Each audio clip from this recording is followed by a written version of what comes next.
Hey everyone, welcome to Dama Scaling YouTube channel. I'm your host Eri Wang, and we are finally here with Lidia Sobieska, the new DLC character from Tekken, and she is really cool, really fun to play, and she has a lot to offer in this game. I believe she seems to be like to intermediate level to advanced, because this character is a character that in a long run she's not going to be easier to play, and she doesn't feel she might look like a really strong character at the beginning, but she doesn't really feel that strong. I believe she is slightly weaker than Kunimitsu, slightly only, because while Kunimitsu has a lot of mix-up options, right? She is a lab character. You're gonna have to lab Kunimitsu a lot to understand her stuff, to fight against her stuff. This isn't a character that is on that same level, so which is fine actually, and I do like the fact that Lidia isn't really exactly a top tier character, and a lot of people are drooling over the stances, right? But this was proven to be that really not that strong as well. While of course this is a homing that tracks both sides, we are going to get to that like real soon. So the main things and cool really things about Lydia, on top of the Shotokan traditional character, which is what was given to her, which I really love. It gave me the strong vibes of traditional character when Tekken 4 came out and they redesigned Jin with traditional Kyokushin. And now Lydia is the second character ever since Jin to have like a traditional character that actually exists, a character that exists in the game, and her style is actually Shotokan karate though. I was actually browsing YouTube for Polish karate, and I just noticed it back then that they actually are quite the practitioners of Shotokan karate, which is really good. I was one of the Shotokan practitioners as well, so I can really relate. So Lydia is a really cool concept in this game. She has three stances, right? She has this one, she has this one, and she has also this one, which is just a really a punch that has a punch in it, and you can charge that punch to do like a really strong move, and doesn't really lead to anything, but it's plus if blocked. But the main source is it's this one right here, and while it doesn't auto parries anything, so it's nothing like Leroy, she can actually jump back and come back with an unblockable that is a high, and she has a lot of reach on her stuff. Another main difference with Jin, while Jin has like really short reach on his moveset and is very safe, Lydia is the opposite polar. She has very long range, but she is very unsafe in most of the stuff that she does if she is not poking. For example, this move, this is unsafe at minus 13, and the other stuff that is safe, for example, this one she loses turn, this one she loses is minus 10 actually, and while this one is safe, right, this option right here, sorry, this one is safe because she has a high option, right, and if you block this high, then she can just frame a quarter circle forward and be at minus 9. It only does more damage, but you can really just do this without the just frame, but what's the point, right? And she also has like a mid option for it, that if you are trying to duck this string, and this string alone is minus 7, so it's easily like a forward 4 that loses range, but then she has the up kick for launch when you're trying to cover that range that she is backing dash away from. Her movement is great. I believe it's really good. Every DLC character in this game has good movement. Phantom Ram had to be nerfed, and her sidestep is also something that is alright. And Lydia is a just frame character. Do not kid yourself. I think this is the most hardest aspect of this character, is the fact that she is a just frame, and it sends me that strong vibes of Akira Yuki, which used to be a just frame character with plus frames and a lot of complicated commands to assert his dominance. So Lidia is just new, and I think it looks like everything that she does is getting towards that Akira archetype. I know Leo is the actual practitioner of Hakyoku Ken, right? The Basic One style that Akira uses, but Leo doesn't really strikes as a character that single hits that very powerful damage or has very complicated commands to support that role that Akira used to be. So Lidia is a character that comes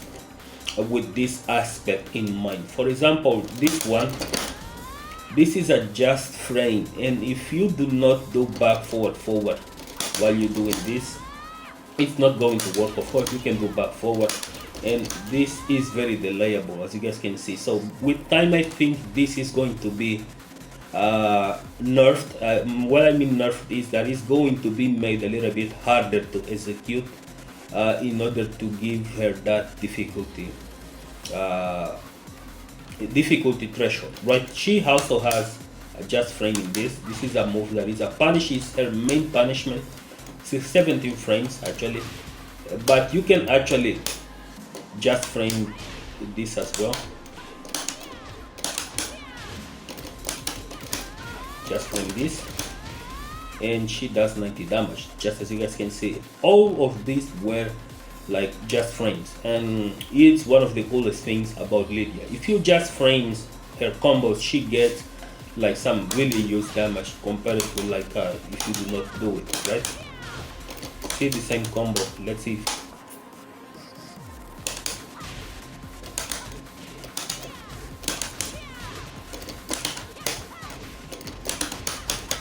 And she did 87, right? But when I did a just frame, all it did 90. So this is the main difference with Lidia. So her combos that involve doing just frames, right,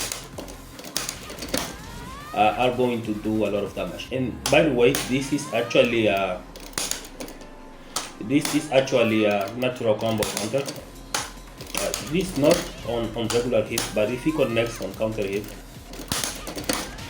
it's all guaranteed, and it does a lot of damage. It really reminds of those Akira just frame commands, right? That it's a 3-hit command move that is very complicated to do on frame, but if you land it, it's going to do a lot of damage. So this one is kind of similar, but it's much easier to execute because there is a very large cancel window for you to do the just frame. And she even has like this stuff as well, just as Akira does, right? This one, and even the sweep as well.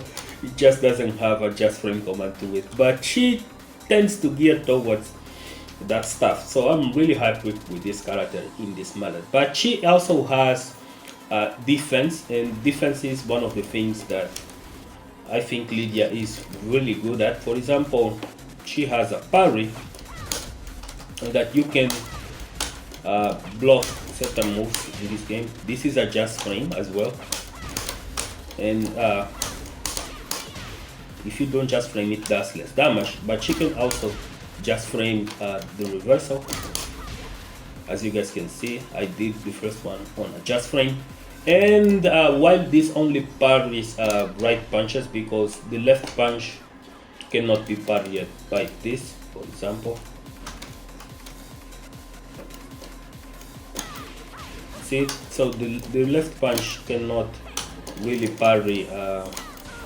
This move doesn't parry left punch. So you're gonna have to pay attention to what you are going to parry with it. Then it has to be right punches. So electrics and stuff like that are going to be parried by it in most scenarios. And obviously she has also a low parry.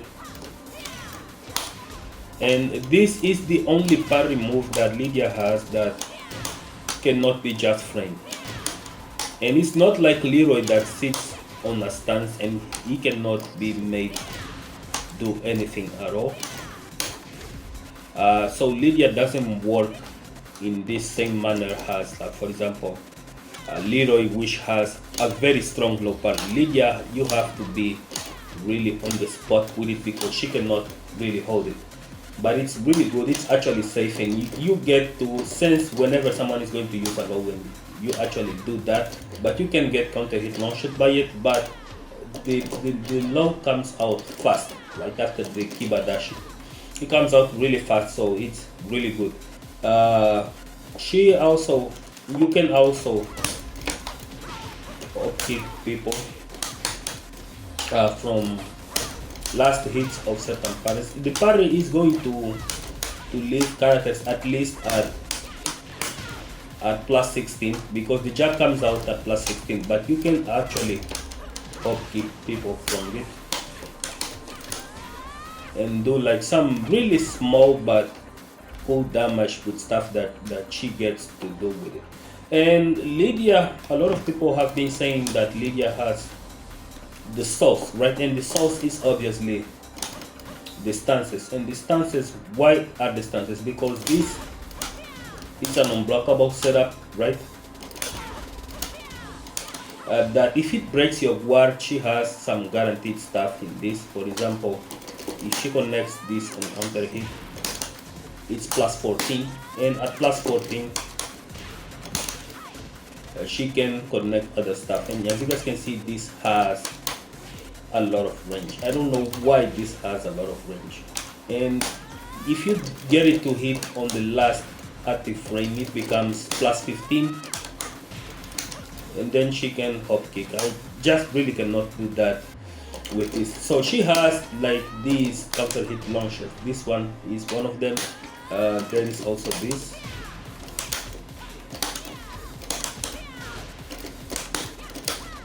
And she can do like combos from it as well. And she has also this, which is my favorite thing about Lidia right now. It's this.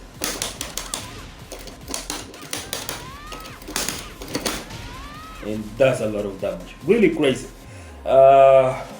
But it's a high, actually. You can duck this, but if you don't, she is plus 6. So it's really good to pick people up on timing, and you do this, the triangle kick. We in Angola we call this shita mawashigeri, but it's called triangle kick or mai mawashigeri in Kyokushin. I believe it's the same in Shotokan, but we call this the shita mawashigeri. Shita like chira mawashigeri is what we used to call in Angola. So really cool move, and that's like some I missed the just frame, and it's really good. But the one that people are talking about is this, right? Because you cannot sidestep this because it tracks to both directions, and she has an option that is not forward to confuse you. While this is indeed obvious, and you can jump backward to avoid most of the mix-ups, because this one you cannot duck, and this one is going to crash pressure, and it is even a counter hit launcher, right? Let me try one more time. And you can do combos from that, as you guys already guessed. And you can actually avoid most of this stuff by, as Ni has shown in the past, you can jump backwards and launch Lidia for doing this stuff, right? I have to let it hit. There it goes.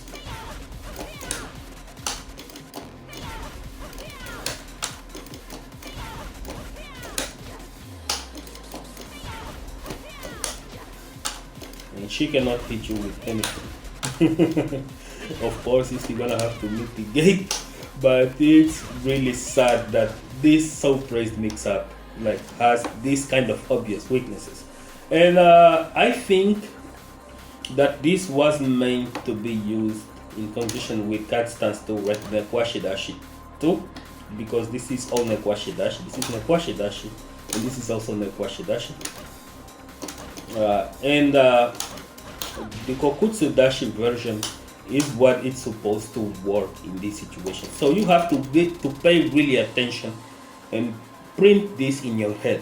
Whenever Lidia does forward 2, she is going to use the cat stance 1, which leads to the guard breaking setup. But if she does a down forward 2, she is going to the Kiba Dashi, or the Kokutsu Dashi 1, which you cannot jump this option because it has a lot more options that are much more destroyable to the human being, right? Because this one has a mid that you really cannot jump. So you're gonna have to pay attention to which one is that it has connected you. And if you like if you are like too afraid of not knowing which one has hit you, then she is going to start to mix you up with the unblockable, the mids, but the other one, which is meant for pressure, right? This one is the one that you cannot jump. You cannot jump this one, and you're gonna have to move around to avoid it, because this one is going to be scary as well, because it has a lot of options as well. So this is what I wanted to talk about. Today is really not a breakdown video for Lidia, it's really just an insight what I think about the character. And I think she is quite alright. I don't think she is uber strong. And as I keep practicing with this character, then I will start releasing the tech, as my time is really short to play Tekken these days. So I'm going to try to get the combos going, the move sets printed in my muscle memory before I start talking about Lidia. But know that she is around, and by the time I upload Lidia's content again in this channel, I should be having a lot to talk about, because I'm going to have a lot of match experience as well using Lidia Sobieska.